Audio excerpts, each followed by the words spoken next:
जय श्री कृष्ण प्यारे भक्तों, आप सभी को निर्जला एकादशी व्रत की बहुत बहुत शुभकामनाएं। और इसी के साथ आप सभी का मेरे YouTube चैनल जीवन के रंग में बहुत बहुत स्वागत है। प्यारे भक्तों, हिंदू धर्म में एकादशी व्रत का अपना विशेष महत्व होता है। हिंदू धर्म में 24 एकादशियां आती हैं। एक वर्ष में यदि हम अधिक मास को भी लगाएं तो उसमें इस अधिक मास की एकादशी को मिलाकर कुल 26 एकादशियां आती हैं। सभी एकादशियों में अन्न ग्रहण करना पाप माना जाता है तथा ऐसा माना जाता है कि एकादशी के दिन व्यक्ति को किसी भी प्रकार से अन्न ग्रहण नहीं करना चाहिए।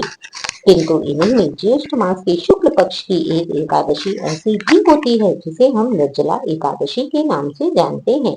यह एकादशी सभी एकादशियों में सर्वश्रेष्ठ और सबसे कठिन मानी गई है, क्योंकि जैसा कि नाम से ही प्रसिद्ध है, निर्जला अर्थात यह एक ऐसा व्रत है जिसमें जल का भी त्याग कर दिया जाता है तथा यह एकादशी गर्मी के दिनों में आती है तथा गर्मी में जल को त्याग करके इस प्रकार इस एकादशी को अत्यधिक कठिन एवं तप व सेवा भाव की एकादशी माना जाता है। और यही कारण है कि पद्म पुराण में इस व्रत की महिमा के विषय में विस्तार से बताया गया है। पद्म पुराण में तो यह भी कहा गया है कि इस व्रत को करने से व्यक्ति को सभी एकादशियों का व्रत एक साथ ही प्राप्त हो जाता है तथा जो व्यक्ति इस एकादशी के व्रत को करता है वह कभी भी यम के द्वार को नहीं देखता, अर्थात वह सभी प्रकार के नरकों से उसे मुक्ति मिल जाती है। उस व्यक्ति को इस व्रत के करने मात्र से ही स्वर्ग की प्राप्ति होती है। व्रत करने वाले व्यक्ति को एकादशी व्रत की कथा का अवश्य ही श्रवण करना चाहिए, क्योंकि हिंदू धर्म में कोई भी व्रत त्योहार बिना कथा के पूर्ण नहीं माना जाता। तो आइए आज हम यहाँ पर निर्जला एकादशी व्रत की कथा का श्रवण करेंगे। तो चलिए भगवान श्री हरि भगवान विष्णु के चरणों का ध्यान लगाते हुए एकादशी व्रत की कथा का श्रवण करते हैं। किंतु उससे पहले यदि आपने मेरे चैनल को अभी तक सब्सक्राइब नहीं किया है तो प्लीज इसे सब्सक्राइब कर लें। और हाँ, किसी भी कथा को सुनते समय हमें उसे पूरा ही सुनना चाहिए, कभी भी आधा अधूरा नहीं छोड़ना चाहिए। यदि आप कोई भी कथा सुन रहे हैं अथवा पढ़ रहे हैं तो कोशिश कीजिए कि उसे पूरा ही सुने, क्योंकि आधी अधूरी सुनी हुई कथा का पूर्ण लाभ नहीं मिलता। तो आइए शुरू करते हैं श्री हरि की पावन कथा के विषय में। कहते हैं कि एक बार युधिष्ठिर ने श्री हरि भगवान विष्णु से कहा था, हे जनार्दन, आपने अपरा का सारा महात्म्य मुझे बता दिया है तथा मैंने सुना है। अब मैं ज्येष्ठ मास की शुक्ल पक्ष की जो भी एकादशी है उसके विषय में सुनना चाहता हूँ। ऐसा सुनकर भगवान श्री कृष्ण बोले, हे राजन, इसका वर्णन तो मैं नहीं कर सकता, क्योंकि यह इतनी महान एकादशी है कि इसका वर्णन मैं तो क्या स्वयं ब्रह्मा भी करने में समर्थ नहीं है। तथापि पृथ्वी पर एक धर्मात्मा सत्यवती नंदन व्यास जी ऐसे हैं जो संपूर्ण शास्त्रों के तत्वज्ञ और वेद वेदांगों के पारंगत विद्वान हैं। वेद व्यास जी के अतिरिक्त उनके जैसा विद्वान इस पृथ्वी पर पहले कभी नहीं हुआ और भविष्य में भी नहीं होगा। अतः वे ही तुम्हें इस एकादशी के महात्म्य के विषय में कहेंगे। भगवान श्री हरि कृष्ण के मुख से ऐसी बात सुनकर वेद व्यास जी हाथ जोड़कर भगवान से कहने लगे, हे भगवान, आप तो सर्वव्याप्त हैं। आप इस संसार के कण कण में व्याप्त हैं। आपसे कुछ भी छिपा हुआ नहीं है। सब कुछ आप ही से उत्पन्न होता है तथा आप ही में विलीन हो जाता है। तथापि आप मेरी इतनी प्रशंसा कर रहे हैं, यह भी आपकी ही महानता है, अथवा आपके समक्ष तो मैं कुछ भी नहीं हूँ। किंतु यदि आपकी ऐसी ही इच्छा है कि मैं ज्येष्ठ मास के शुक्ल पक्ष की निर्जला एकादशी की कथा कर महात्म्य का वर्णन करूं, तो आपकी कृपा से मैं ऐसा अवश्य ही करूंगा। इस प्रकार श्री कृष्ण को प्रणाम कर वेद व्यास जी बोले कि हे राजन, दोनों ही पक्षों की एकादशियां अपने आप में महत्वपूर्ण होती हैं तथा किसी भी एकादशी को व्यक्ति को भोजन नहीं करना चाहिए। एकादशी को पूर्ण भोजन का त्याग कर द्वादशी को स्नान आदि से पवित्र हो फूलों से भगवान केशव की पूजा करके नित्य कर्म समाप्त होने के पश्चात पहले ब्राह्मणों को भोजन देकर अंत में स्वयं भोजन करना चाहिए। हे राजन, यदि व्यक्ति जनना शोच और मरना शोच में भी हो तब भी उसे एकादशी को भोजन नहीं करना चाहिए। यद्यपि वह यदि भगवान का पूजन न भी कर सके तब भी मन ही मन भगवान को ध्यान करना चाहिए। यह सुनकर भीमसेन बोले, हे परम बुद्धिमान पितामह, मेरी उत्तम बात सुनिए। राजा युधिष्ठिर, माता कुंती, द्रौपदी, अर्जुन, नकुल और सहदेव ये सभी एकादशी को कभी भी भोजन नहीं करते तथा मुझसे भी हमेशा यही कहते रहते हैं कि हे भीमसेन, तुम भी एकादशी को भोजन न किया करो।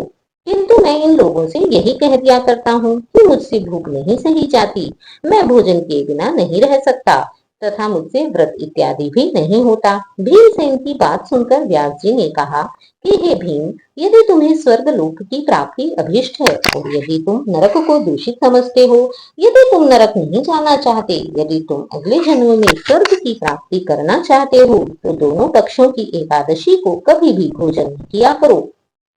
तब भीमसेन बोले, हे बुद्धिमान पितामह, मैं आपके सामने सच बात कहता हूँ, मुझसे दिन में एक बार भोजन करके भी व्रत नहीं किया जा सकता, फिर उपवास करके तो मैं रह ही कैसे सकता हूँ। मैं बिना भोजन के पूरा दिन नहीं रह पाता हूँ। मेरे उदर में वृक नामक अग्नि सदा ही प्रज्वलित होती रहती है, अतः जब मैं बहुत अधिक खाता हूँ तभी यह शांत होती है। इसलिए हे महामुने, मैं वर्ष भर में केवल एक ही उपवास कर सकता हूँ। मैं प्रत्येक महीने में दो दो उपवास नहीं कर सकता। अतः हे महामुनि, कृपा कर मुझे कोई ऐसा व्रत बताइए जिससे एकमात्र व्रत को करने से स्वर्ग की प्राप्ति सुलभ हो जाए तथा जिसके करने से मैं भी कल्याण का भागी बन सकूं। ऐसा कोई एक व्रत निश्चय करके बताइए, क्योंकि मैं उसका यथोचित पालन उचित रूप से पालन करूंगा। तब व्यास जी ने कहा, हे भीम, ज्येष्ठ मास में सूर्य वृष राशि पर हो या मिथुन राशि पर शुक्ल पक्ष में जो एकादशी हो, उसका यत्न पूर्वक निर्जल व्रत करो। केवल कुल्ला या आचमन करने के लिए ही मुख में जल डाल सकते हो। इसको छोड़कर और किसी प्रकार का जल विद्वान पुरुष मुख में न डाले, अन्यथा व्रत भंग हो जाता है। एकादशी को सूर्योदय से लेकर दूसरे दिन के सूर्योदय तक मनुष्य जल का त्याग करे तो यह व्रत पूर्ण होता है। तदंतर द्वादशी को निर्मल प्रभात काल में स्नान करके ब्राह्मणों को विधि पूर्वक जल और अपनी सामर्थ्य के अनुसार स्वर्ण का दान करे। इस प्रकार सब कार्य करके जितेंद्रिय पुरुष ब्राह्मणों के साथ भोजन करे। वर्ष भर में जितनी भी एकादशियां होती हैं, यदि व्यक्ति उन सब का व्रत नहीं भी कर पाता है तो भी इस निर्जला एकादशी का व्रत करने मात्र से व्यक्ति को सभी एकादशियों का फल प्राप्त हो जाता है।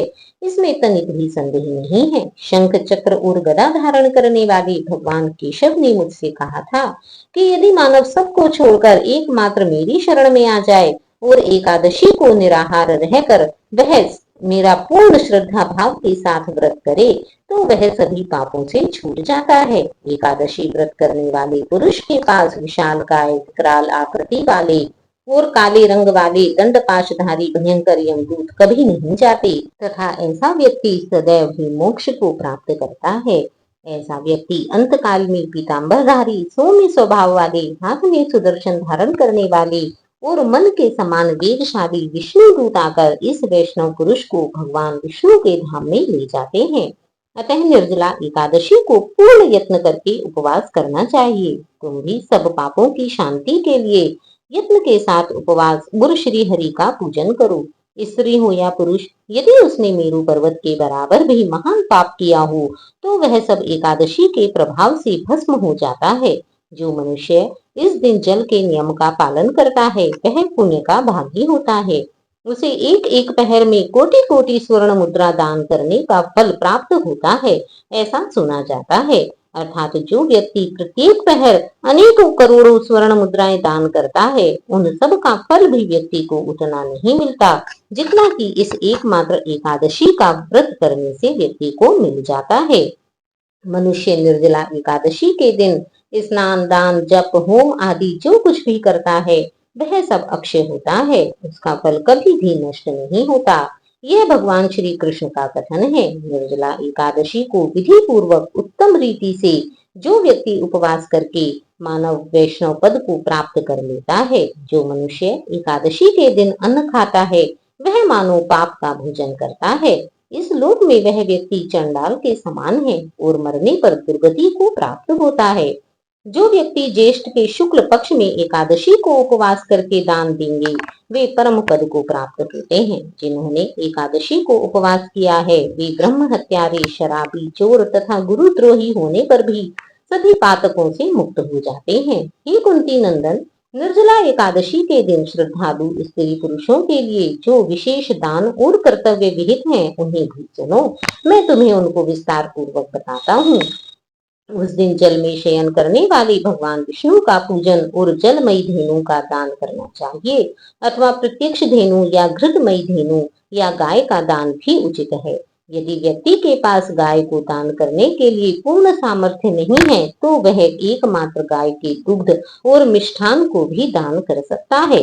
पर्याप्त दक्षिणा और भांति भांति के मिष्ठानों द्वारा यत्न पूर्वक ब्राह्मणों और गरीबों को संतुष्ट करना चाहिए। ऐसा करने से ब्राह्मण अवश्य ही संतुष्ट होते हैं। उनके संतुष्ट होने पर श्री हरि भगवान विष्णु व्यक्ति को मोक्ष प्रदान करते हैं। जिन्होंने शम दम और दान में प्रवृत्त होकर श्री हरि की पूजा और रात्रि में जागरण करते हुए इस निर्जला एकादशी के व्रत को किया है, उन्होंने अपने साथ ही बीती हुई 100 पीढ़ियों को और आने वाली 100 पीढ़ियों को भी भगवान वासुदेव के परम धाम में पहुंचा दिया है। निर्जला एकादशी के दिन अन्न, वस्त्र, गौ, जल, शैया, सुंदर आसन, कमंडल तथा छाता इत्यादि दान करना चाहिए। जो श्रेष्ठ एवं सुपात्र ब्राह्मण को जूता दान करता है, वह सोने के विमान पर बैठकर स्वर्ग लोक में प्रतिष्ठित होता है। जो व्यक्ति इस एकादशी की महिमा को भक्ति पूर्वक सुनता तथा भक्ति पूर्वक इसका वर्णन करता है, ऐसे दोनों ही व्यक्ति स्वर्ग लोक में पहुंच जाते हैं।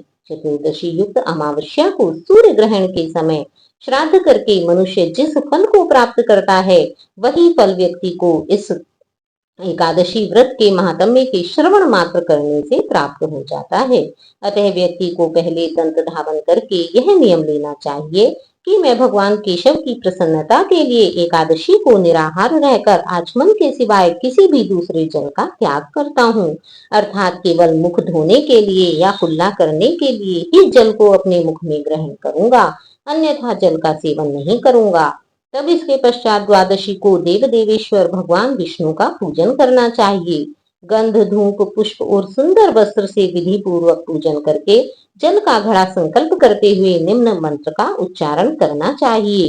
हे देवादिदेव ऋषिकेश संसारारण तारकहा उदकुंभ प्रधानेन नय माम परमाम गतिम। अर्थात हे संसार सागर को तारने वाले देवों के देव ऋषिकेश, इस जल के घड़े का दान करने से आप मुझे परम गति की प्राप्ति कराइए। हे देवादिदेव मुझे स्वर्ग की प्राप्ति कराइए, मेरे सभी पापों को नष्ट कर दीजिए। हे भीमसेन, ज्येष्ठ मास में शुक्ल पक्ष की जो शुभ एकादशी होती है, उसका निर्जल व्रत मनुष्य को अवश्य ही करना चाहिए। उस दिन श्रेष्ठ ब्राह्मणों को शक्कर के साथ जल के घड़े का दान करना चाहिए। ऐसा करने से मनुष्य भगवान विष्णु के समीप पहुंचकर आनंद का अनुभव करता है। तत्पश्चात द्वादशी को ब्राह्मण भोजन कराने के बाद ही स्वयं भी भोजन करे। इस प्रकार पूर्ण रूप से पापनाशिनी एकादशी का जो व्यक्ति व्रत करता है, वह सभी पापों से मुक्त हो अनामय पद को प्राप्त होता है। ऐसा सुनकर भीमसेन भी इस शुभ एकादशी का व्रत करने का निश्चय लिया तथा ज्येष्ठ मास के शुक्ल पक्ष की निर्जला एकादशी को किया। तभी से लोक में यह एकादशी पांडव एकादशी या भीमसेनी एकादशी के नाम से प्रसिद्ध हुई। जय श्री कृष्ण। तो प्यारे भक्तों, यह है एकादशी व्रत की कथा को। एकादशी के दिन व्रत रखने वाले सभी मनुष्यों को इसी के साथ बांके बिहारी की कथा का श्रवण भी अवश्य ही करना चाहिए। तो आइए आरंभ करते हैं बांके बिहारी की कथा के विषय में। जय श्री कृष्ण। कहते हैं कि एक बार वृंदावन के पास एक गांव था। उसमें एक लड़की रहती थी जो श्री कृष्ण की अनन्य भक्त थी। बचपन से ही वह श्री कृष्ण भगवान का भजन किया करती, उनकी भक्ति करती। भक्ति करते करते वह भगवान की कृपा को प्राप्त करना चाहती थी। वह भगवान की कृपा से इतनी प्रसन्न थी कि वह दिन रात भगवान के ही विषय में गुणगान करती। एक बार जब वह 5 वर्ष की थी, तब उसके पिता किसी कार्य से वृंदावन जा रहे थे। अपने पिता को वृंदावन जाते हुए देखकर वह लड़की अपने पिता से बोली, हे पिताजी, मुझे भी वृंदावन ले चलो, मुझे भी बांके बिहारी के दर्शन करने हैं। तब उसके पिता कहने लगे कि हे बेटी, वृंदावन यहाँ से बहुत दूर है तथा जाने जाने का कोई साधन भी नहीं है। वहां तक पैदल ही जाना पड़ेगा और यदि मैं तुम्हें ले जाऊंगा तो तुम अभी बहुत छोटी हो, तुम्हारे पैर दुख जाएंगे।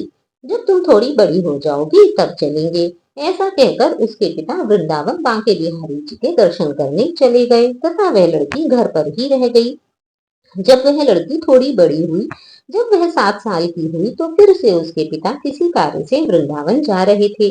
उस लड़की ने फिर से अपने पिता से यही बात कही कि हे पिताजी, मुझे भी वृंदावन ले चलो।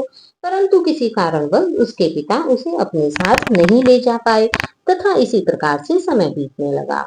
उस गांव में से प्रायः सभी घरों में से कोई न कोई वृंदावन बांके बिहारी के दर्शन करने जाता। प्राय उसकी सभी सहेलियों ने भी बांके बिहारी के दर्शन कर लिए थे। जब वह अपनी सखियों के साथ बैठती तो सबके साथ बीच में बांके बिहारी के विषय में वर्णन करती। उनकी चर्चा के विषय में उसकी सभी सहेलियां बांके बिहारी के सौंदर्य, उनकी नटखट कथाओं के विषय में उसके सामने वर्णन करती, तो उसके मन में बांके बिहारी के दर्शन करने की उत्कंठा और भी अधिक तीव्र हो जाती। इसी तरह समय बीतता गया, किंतु वह लड़की वृंदावन नहीं जा पाई। जब वह लड़की 17 वर्ष की हो गई, तब उसके पिता को उसके विवाह की चिंता होने लगी और उन्होंने उसके विवाह के लिए एक योग्य वर ढूंढना आरंभ किया। उसके सौभाग्य से वृंदावन में ही उसके पिता को अपनी पुत्री के लिए योग्य वर मिल गया तथा उसके पिता ने वृंदावन में ही उसकी सगाई तय कर दी। जब लड़की को यह पता चला कि उसके होने वाली ससुराल वृंदावन में है, तो वह बहुत ही खुश हुई और उसने सोचा कि मैं आज तक तो बांके बिहारी के दर्शन नहीं कर पाई हूँ, किंतु ससुराल जाकर तो अवश्य ही उनके दर्शन करूंगी। इसी के साथ वह दिन भी आया जब उसका विवाह हो गया तथा वह विवाह होने के पश्चात वृंदावन आ गई, किंतु नई नई दुल्हन होने के कारण संकोच से वह कुछ न कह सकी और कुछ दिन अपने ससुराल में रुकने के पश्चात मायके चली गई। फिर एक दिन वह भी आया जब उसका पति उसे लेने मायके आया और वह पुनः गोना कराकर अपने पति के साथ पुनः वृंदावन पहुंच गई। किंतु वृंदावन पहुंचते पहुंचते उसे शाम हो गई।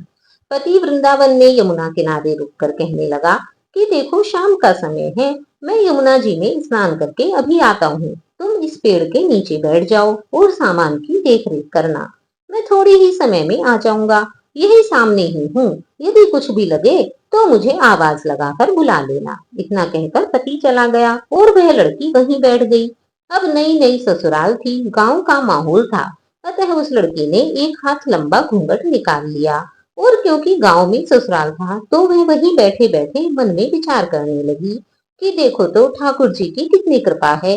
मैंने बचपन से ठाकुर जी को भजा है और उनकी कृपा से मेरा विवाह भी श्री वृंदावन धाम में ही हो गया है, किंतु मैं आज तक ठाकुर जी के दर्शन नहीं कर पाई। चलो कोई बात नहीं, कोई न कोई दिन तो आएगा ही जब ठाकुर जी मुझ पर कृपा करेंगे।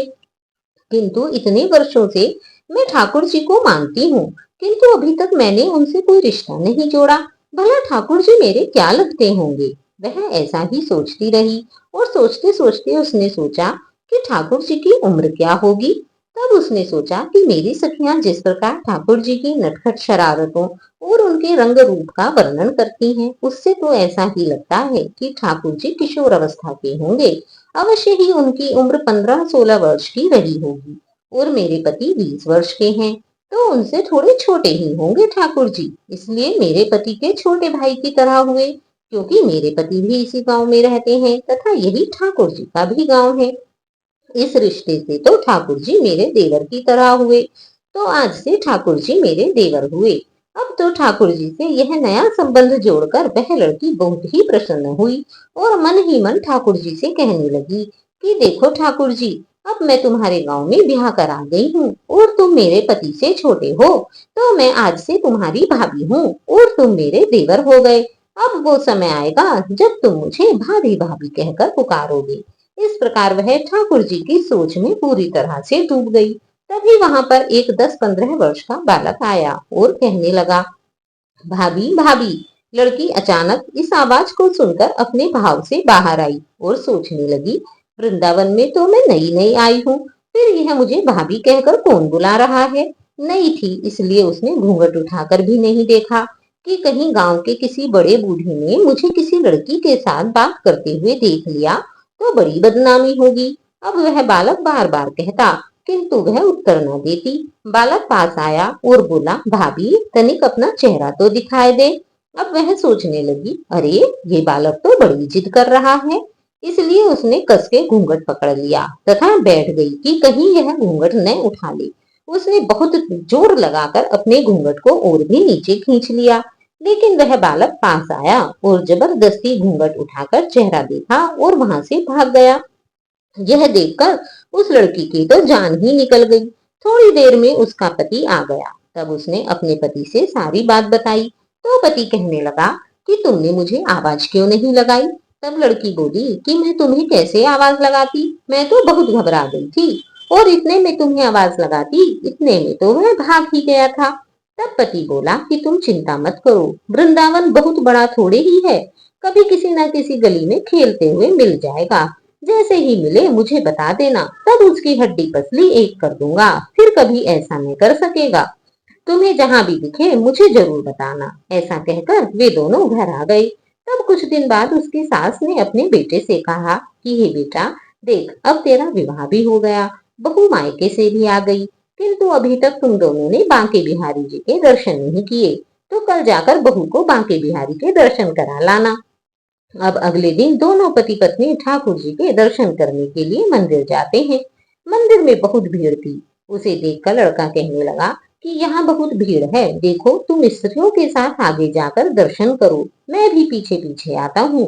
वह आगे आ गई, परंतु घूंघट न उठाती थी। उसे डर और शर्म लग रहा था कि कोई बड़ा बूढ़ा देखेगा तो कहेगा कि नई नई बहू है, बिना घूंघट के ही घूम रही है।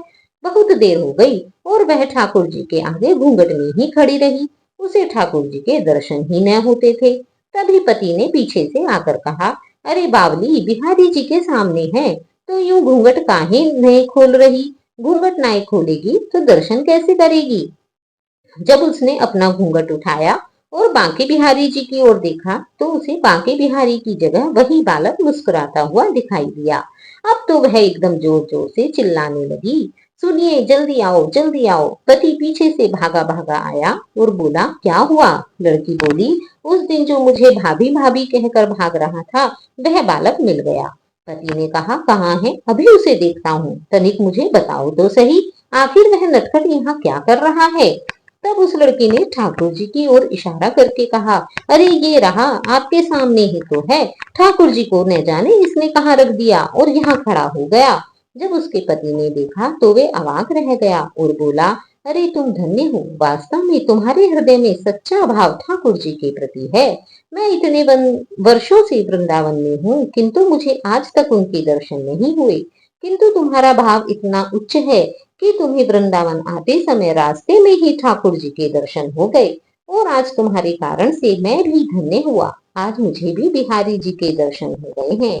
ऐसा कहते हुए वह वहीं पर ठाकुर जी के सामने नतमस्तक हो गए। और जब उस लड़की ने ऐसा सुना तो वह तो भाव विभोर हो गई। सच में ठाकुर जी की कृपा बहुत महान है। जय श्री कृष्ण। तो प्यारे भक्तों, यह है बांके बिहारी ठाकुर जी की बहुत ही प्यारी सी लीला। तो प्यारे भक्तों, आपको यह कथा कैसी लगी। यदि आपको यह कथा अच्छी लगी हो तो प्लीज इसे लाइक कीजिए और हाँ, चैनल को सब्सक्राइब करना ना भूलें और कमेंट में जय श्री कृष्ण अवश्य लिखें। आप सभी को निर्जला एकादशी की एक बार फिर से बहुत बहुत शुभकामनाएं। जय श्री कृष्ण। राधे राधे।